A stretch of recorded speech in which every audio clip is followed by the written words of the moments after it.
Шөнийн цагаар дутлах ирлээ утсанд минь үнэшлэх нойрондоо гологчон тэсэнгүй уданаар ярих хүсэл байгаагүй жуулаарай гэдэг хөвчин зүрх зүсэх төглөө гологчон сосогтуу байгааг чинь мэдлээ халам зүгс чин зүрх хоёрох төглөө баяртай дуцаа би тассан гонигтэй байсан сэтгэл үнэндээ халуун цунаар дарах залуун зүрхийн карус нүмерлэн зүудэн тал дарах бүсгүн духын нэг удаа бус өнөрлөн чи биш байсан бол одоо надад байх байсан чамаас бусдна бидний замыг тостон бүтээсэн дурсамжууд устна шаасан кичинүүдэд тоосон чиний намайг гомдосон тооноос баг намайг хүлэх хэрэггүй надаас сайн үний мөрийг даг үг үлдэл хоёр чин зүг чиний хувьд хэргэж юу вэ яа тантруу залхав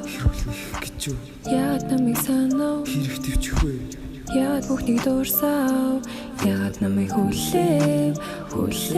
сүлийн төсмөж хамтаа чамайг дэрлээд олон дохож хоолоо хийгээд уцаагаа чамаас нуугаагүй би юугаач анхаарсан шхэмшиж хардаарсан шхэмшиж өнөх үед минь намайг түшиж гисэн чим бүхэн зүуд үжээ харж байна чи миний хотлой нэхийг хайж байна чи миний хайсан зүрхийг хүлээж байна чи намайг эргээд ирхийг хурж байна чи миний хэлэх хариултыг Шөнийн цагаар дутлах ирлээ утсанд минь үнэшлэх нойрондоо гологчон тэсэнгүй уданаар ярих хүсэл байгаагүй жуулаарай гэдэг хөвчин зүрх зүсэх төглөө гологчон сосогтуу байгааг чинь мэдлээ халам зүгс чин зүрх хоёрох төглөө баяртай дуцаа би тассан гонигтэй байсан сэтгэл үнэндээ